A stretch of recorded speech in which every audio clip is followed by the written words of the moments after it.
охирин хабарҳои Тоҷикистону ҷаҳон дар барномаи ахбори озодӣ. Салом бинандагони азиз, имрӯз 16 феврал ин мавзӯъҳоро ба баррасӣ мегирем. дар маркази вилояти мухтори кӯҳистони Бадахшон ҷустуҷӯи 2 нафари дар зери тарма бенишон шуда идома дорад. мансабдорони тоҷик рақамҳои зидду нақизи гумруки Тоҷикистону Чинро шарҳ доданд. ва раҳбари нави вилояти Хатлон сафар ба ноҳияи Вахшро аз ширкат дар нишасти матбуотӣ авлотар дониста ба мулоқот бо хабарнигорон муовинашро фиристод. имрӯз мо омода ҳастем ки ба саволҳои шумо дар бораи он салоҳияте ки ҳаст ҷавоб диҳем. Парвиз Саидраҳмонов, мубаллиғи Доиш, ки бо лақаби Абу Довуд шинохта мешуд, ба 21 соли зиндон маҳкум шудааст. Дар ин бора масъулини додгоҳи олии Тоҷикистон рӯзи 16 феврал хабар доданд. Парвиз Саидраҳмонов, ки соли 2014 аз Русия ба Сурия рафта ба сафи созмони тундрави давлати исломӣ пайваста буд, соли 2018 ба дасти нирӯҳои турк асир афтод ва тирамоҳи соли 2022 ӯро аз Туркия ба Душанбе истирдод карданд. Як додраси додгоҳи олӣ гуфт, Парвиз Саидраҳмонов бо ҳукми додгоҳи ноҳияи Исмоили Сомонӣ аз 11 ноябри соли гузашта ба 21 соли зиндон маҳкум гардид. ӯ афзуд, Саидраҳмонов ба чандин ҷинояти вазнин аз ҷумла ифротгароӣ, ҷалб ва ширкат дар ҷангҳои хориҷии дигар кишварҳо гунаҳгор шуд. Пештар додситонӣ барои ӯ ҳукми абад хоста буд. ҳанӯз маълум нест, ки Парвиз Саидраҳмонов то куҷо бо адвокат таъмин буд ва иттиҳоми алайҳаш эълон шударо қабул кардааст ё не. Ба иттилои мақомоти Тоҷикистон, Абу Довуд даҳҳо ҷавонро ба ҷанг дар Сурия ва Ироқ бурдааст. мақомоти расмӣ мегӯянд, дар шаҳри Хорух ҷустуҷӯи 2 донишҷӯ-духтаре идома дорад, ки зоҳиран зери тармаи маргбор монданд. Дар натиҷаи фалокати табиӣ дар маркази маъмурии вилояти кӯҳистони Бадахшон дар рӯзи 15 феврал даҳҳо нафар ҳалок ва маҷрӯҳ гардиданд. ҳамкорам Тоҳири Сафар бо истифодаи видеоҳо аз маҳалли ҳодиса гузоришеро омода кард, ки ҳамроҳ мебинем.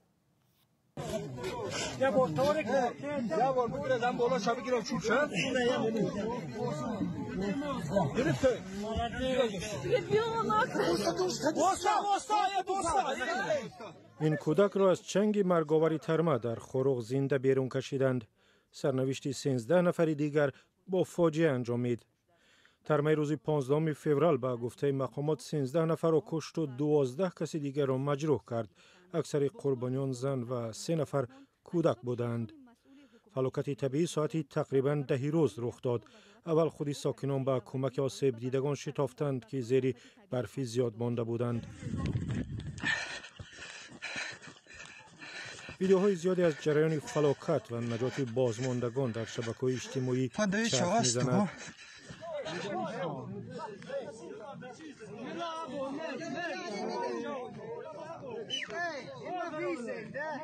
کمیته حالتهای فوق‌العاده گفت جستجوی 2 نفر دیگر که بنشان هستند ادامه دارد. ترمای مرگبار همچنین 10 نفر را در خروق به سرپناه گذاشت. مقامات میگویند 6 خانه کاملا ویران و 40 خانه نیمه ویران شده است.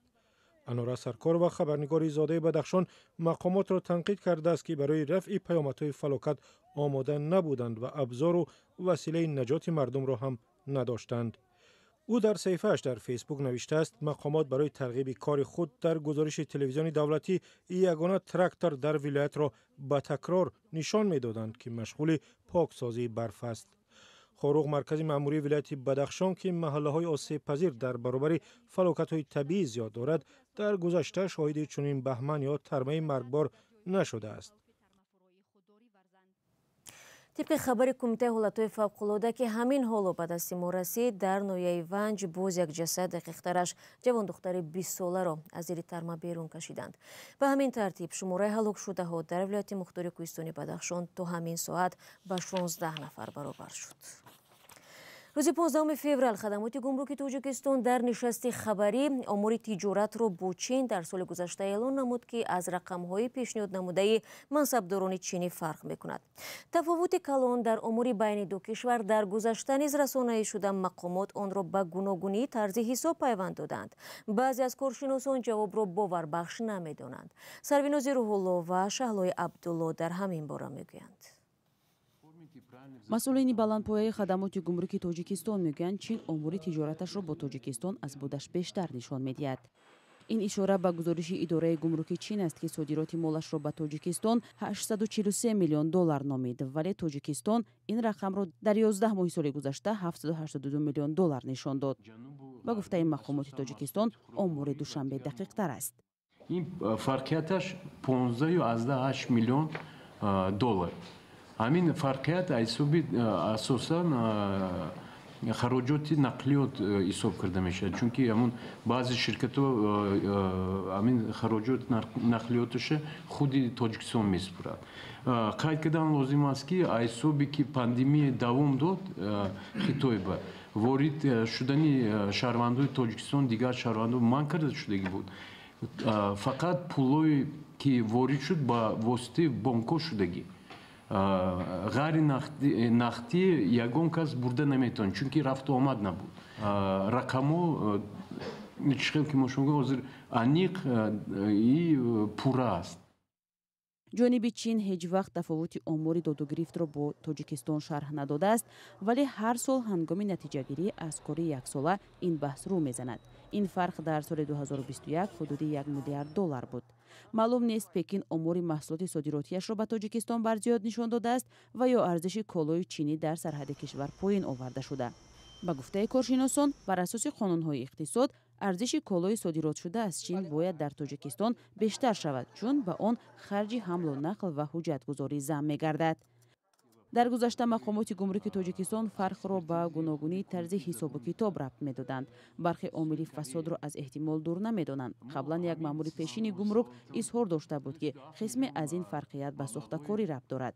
بر اساس آمار رسمی در یک سال گذشته صادرات مال از تاجیکستان به چین 208 میلیون دلار افزایش یافته است. تاجیکستان اساساً معدن‌های کوهی، طلا، آلومینی و پخته خام صادرات می‌کند که حدود 10 نامگوی مال و محصولات است. رویخط مال‌های وارداتی از چین زیاده از 3000 نامگوی محصولات را در بر می‌گیرد. چین سال‌های اخیر به یکی از سرمایه‌گذاران بزرگ اقتصادی تاجیکستان تبدیل شده است.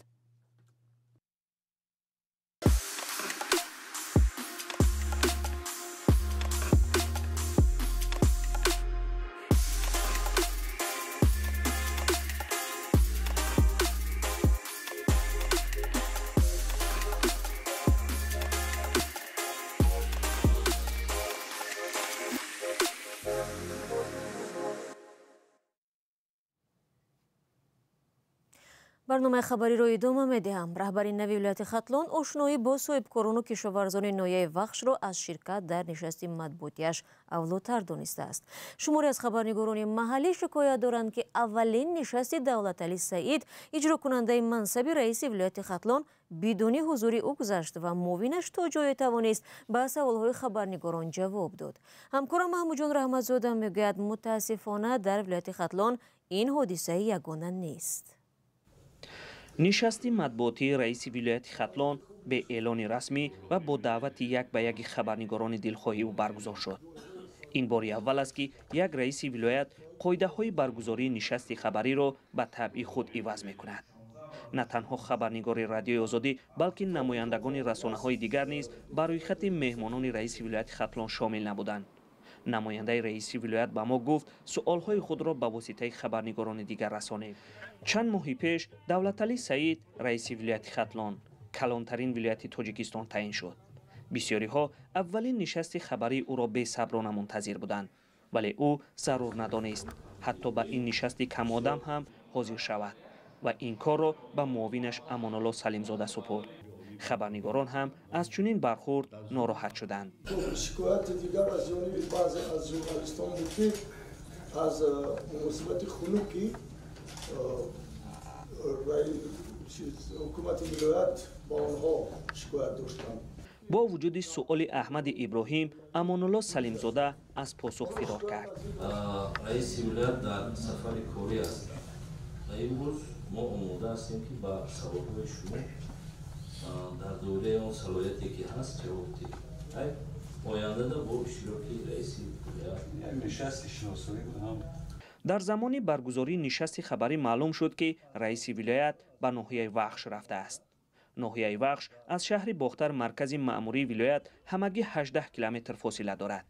در عکس‌های نشر شده صفحه رسمی ولایت در فیسبوک دیده می شود دولتعلی سعید در کارخانه و خانه برخی ساکنان است. хабарнигорон мегӯянд ки аз раиси вилоят сар карда то раисони шаҳру навоҳӣ ва баъзе вазирон роҳи гурез аз суолҳои хабарнигоронро пайдо кардаанд. худи нишастҳо низ тавре танзим мешавад ки вақт барои суолҳои ҷиддӣ ҳам намемонад. суолҳое буданд, суолҳое ки пешакӣ тарҳрезӣ шуда буданд. танзими нишастҳо тавре мешуд ки ба хабарнигорони радиои озодӣ фурсати суол додан нарасад. ин ҳолатҳо чанд бор дар давраи раисии Қурбон Ҳакимзода мушоҳида мешуд. чанд рӯзи пеш айни ҳолат дар ноҳияи Ховалинг мушоҳида шуд. раиси ноҳия ним соат варақаи ҳисоботӣ хонд. чанд хабарнигор мехост суол кунад, аммо раис бо ҳамин вақт тамом шуда гуфта худоҳофизиро аз рӯи коғаз мехонд. аз он тараф хабарнигорон садо баланд мекарданд ки суол дорем. саломат бошед. ҳар вақти муайян шуда ба охир расид, муҳтарам меҳмонони азиз вобаста ба нишасти мардумӣ бо ҳамин дар минтақаи Кӯлоб ва вилоят охирон нишастҳои хабарӣ мегузарад. инчунин чанд сол боз чанд ниҳоди дигар нишасти хабарӣ баргузор намекунад. вале коре ки раиси вилояти Хатлон Давлаталӣ Саид кард на танҳо саркашӣ аз иҷрои дастури президенти Тоҷикистон, балки беэҳтиромӣ ба расонаҳои ахбори он буд ки бори аввал дар раёсати вилоят рӯй дод. хабарнигорон онро намунаи баде барои ибрат гирифтани мансабдорони поёнӣ меноманд. Маҳмуҷон Раҳматзода, Озодӣ, вилояти Хатлон. баъло ҳамкорам Хиромон Бахозода шуморо бо гузоришаш ба Амрико ба намоишгоҳи қолинҳои Ховари Миёна даъват менамояд ки дар шаҳри Денвер то чанд муддати дигар идома хоҳад кард. осорхонаи ҳунари шаҳри Денвер мизбони намоишгоҳи ҷолиб аст. гилему қолиҳои дастии сохтаи мардуми сарзаминҳои Қавқозу Туркияву Эрон ҳар як на камтар аз 100 сол умр доранд ва манбаи ғании омӯзишу таҳқиқот барои ҳунаршиносон ҳастанд. қадимитарин гилеме ки дар намоишгоҳи шаҳри Денвери аёлати Колорадо дидан мумкин аст 500 сол пеш сохта шудааст. ин танҳо як аломати ба ҳам пайванд будани фарҳангҳои мухталиф аст. инро аз наққошиҳо, рамзҳо ва ҳам маълумоте пай бурдан мумкин аст ки дар ҳар асар хонда мешавад. ба он хотир ки ҳар яки ин гилемҳо аз риштаву пашми табиӣ бофта шудаанд, умри онҳоро дарозу интиқоли онҳоро аз як ҷо ба ҷои дигар осонтар мекунад. исми ин ятаки туркӣ аст ва онро ҷойгоҳи сайёр ҳам мегӯянд.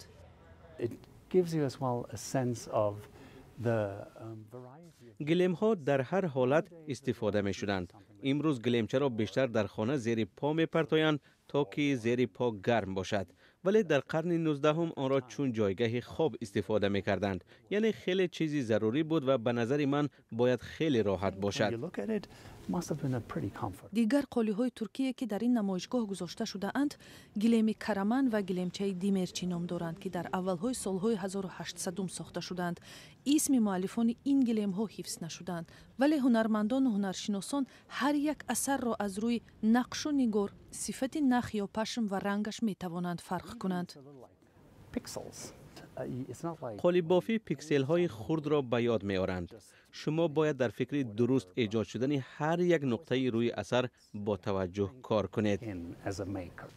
Кристоф Хейнрих мегӯяд, рангу нақшҳо, рамзу сифати нахҳо баёнгари таъриху фарҳанги қадимии минтақа ҳастанд ки ба шарофати тиҷорату дипломатия то имрӯз ҳифз шудаанд. намоишгоҳи қолиҳои шарқӣ то моҳи май идома мекунад. дар Тоҷикистон соли гузашта сокинон беш аз 80% андозро онлайнӣ супурданд. масъулони кумитаи андоз мегӯянд, дар гузашта сокинон андози худро бештар бо пули нақд месупурданд ва онро коршиносон олуда ба фасод медонистанд. 50% пули буҷаи Тоҷикистон маҳз аз ҳисоби андозест ки сокинон месупуранд. бархе аз тоҷирон шикоят доштанд ки чунин шароит барояшон фароҳам нашудааст ва маҷбуранд андозро нақд пардохт намоянд. бинандагони азиз, шумо барномаи ахбори озодиро тамошо кардед. хабарҳои бештар дар вебсайт ва саҳифаҳои радиои озодӣ дар фейсбук, инстаграм, твиттеру телеграм ва тиктоку одноклассники дастрас мебошанд. мо шуморо фардо дар барнома мунтазир хоҳем буд. худро эҳтиёт кунед ва худо нигаҳдоратон бошад.